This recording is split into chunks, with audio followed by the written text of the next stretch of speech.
Pour aller plus loin que simplement ajouter des titres, on peut carrément créer de nouvelles sections. Alors, si je m'en viens ici à la fin d'une question, par exemple, je choisis ma deuxième question ici, je veux que ce soit la fin d'une section, alors je viens utiliser ce bouton-là ici qui va créer une nouvelle section.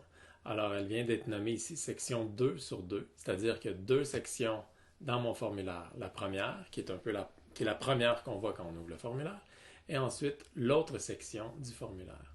Par défaut, c'est écrit section sans titre. Alors, on est invité à venir mettre un titre, par exemple géométrie, qui introduirait, par exemple, la section géométrie de mon formulaire. Et ce que ça fait quand on le voit en prévisualisation, c'est qu'on a à répondre à toutes nos questions et on voit seulement les questions de la première section quand on commence le formulaire. Ensuite, il faut appuyer sur le bouton suivant pour avoir accès à la suite du formulaire et au reste des questions. On peut ajouter le nombre de sections qu'on veut. Notez aussi qu'on peut changer les questions de section. C'est-à-dire, si cette question-là téléverse un fichier, je ne veux plus qu'elle soit dans la section 2, mais je peux la prendre et la changer de section sans problème. Je l'amène un petit peu plus haut et je viens la replacer. Alors, cette question vient de changer de section. Je vais venir ici à la fin de mon formulaire, ajouter une autre section. Alors, je m'en viens ici, à l'avant-dernière réponse, et je viens ajouter une section. Alors, la section vient s'ajouter au bas. Alors, section, je vais l'appeler section numéro 3. Section 3. J'ai la section ici, je peux mettre une description comme dans les titres et comme dans le titre de formulaire. Je peux rajouter une petite description de la section. Et ce qu'on peut voir, c'est qu'on a des options de section. En cliquant ici, ça vient masquer la description. On voit que je suis dans la section 3 sur 3. Si je clique sur les options, je vois que je peux dupliquer la section. Alors, en dupliquant la section, qu'est-ce qui arrive? Ça rajoute une quatrième section dans mon cas et elle est identique. Alors, si j'ai l'intention de faire plusieurs sections qui se ressemblent, seulement avec des petites variations de questions, je peux carrément les dupliquer. Ça va plus vite. Si je viens ici et je déplace la section, ça fait apparaître un menu qui me permet de venir déplacer les sections. Alors, il y a des petites flèches comme ça qui me permettent de déplacer les sections.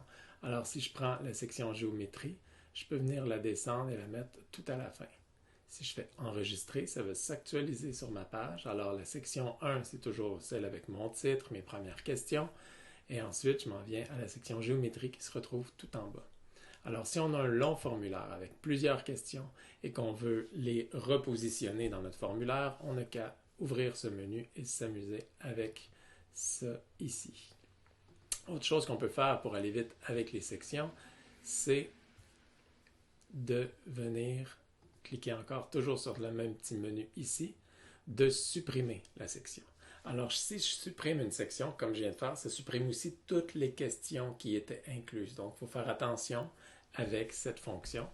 Ça ne fait pas seulement supprimer l'espèce de titre de la section, ça supprime tout ce qu'elle contient. Si je m'en viens ici, si je décide de fusionner avec la section au-dessus, ça vient annuler le fait qu'il y ait une section en fait. Alors la section 3, le bandeau section 3 vient de disparaître et la question qu'elle contenait vient de se fusionner avec la section supérieure qui était au-dessus. Alors on peut jouer avec nos sections comme ça et placer les questions parmi ces sections-là comme on veut. En terminant, pourquoi faire des sections? Eh bien, ça vient isoler des questions. Si on, Par défaut, quand on ouvre un formulaire, on imagine un formulaire de 10 questions, par exemple. Bien, ça va faire 10 questions comme ça, une à la suite de l'autre. Ça peut être soit intimidant pour les élèves ou soit que ça prend trop de place. On veut que les élèves se concentrent plus question par question. Alors, en adaptation scolaire, c'est quelque chose qui se fait d'isoler les questions. Donc, l'élève ne voit pas les questions suivantes, il fait seulement se concentrer sur une question à la fois. Alors, à ce moment-là, il n'y a rien qui nous empêche, pour faire ce que je viens de dire, de faire une section pour chacune des questions. Une autre méthode avec les sections, c'est comme je vous invite à le faire, on va en reparler un petit peu plus tard dans la liste de lecture, mais Ce qu'il faut faire avec les formulaires, c'est de demander aux élèves leur nom et prénom au début du formulaire. C'est vraiment une bonne pratique parce que sinon, par défaut, on va seulement voir leur adresse courriel et souvent, on le sait, les adresses courriel, on ne sait pas exactement c'est qui. Alors, si je viens ajouter une section au début de mon formulaire, je m'en viens ici. Si je viens demander le nom et le prénom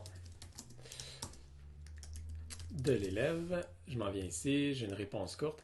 En passant, ça vient de se mettre automatiquement en réponse courte. Des fois, il y a une petite intelligence artificielle qui embarque dans Google Formulaire. Alors là, j'ai écrit nom et prénom, puis c'est comme si le formulaire comprenait que ce que je voulais, c'était une réponse courte, que c'était pas un choix de réponse. Ensuite, je fais une nouvelle section après ma question. Alors, ce qui va arriver, c'est que on va voir, je vais ouvrir le formulaire en vue élève. On ouvre le formulaire, l'élève écrit son nom et son prénom. Et ensuite, il faut qu'il pèse sur suivant. Et là, il voit le reste des questions. Dans une autre section, puisque j'ai fait une autre section, idéalement, j'aurais donné un titre à cette section-là, ce que je peux faire en venant ici. J'aurais donné un titre à ma section et ensuite le reste des questions. Si on active les questions mélangées, ce qu'on va voir plus tard, est-ce qu'on peut mélanger l'ordre des questions? Des fois, les enseignants adorent ça.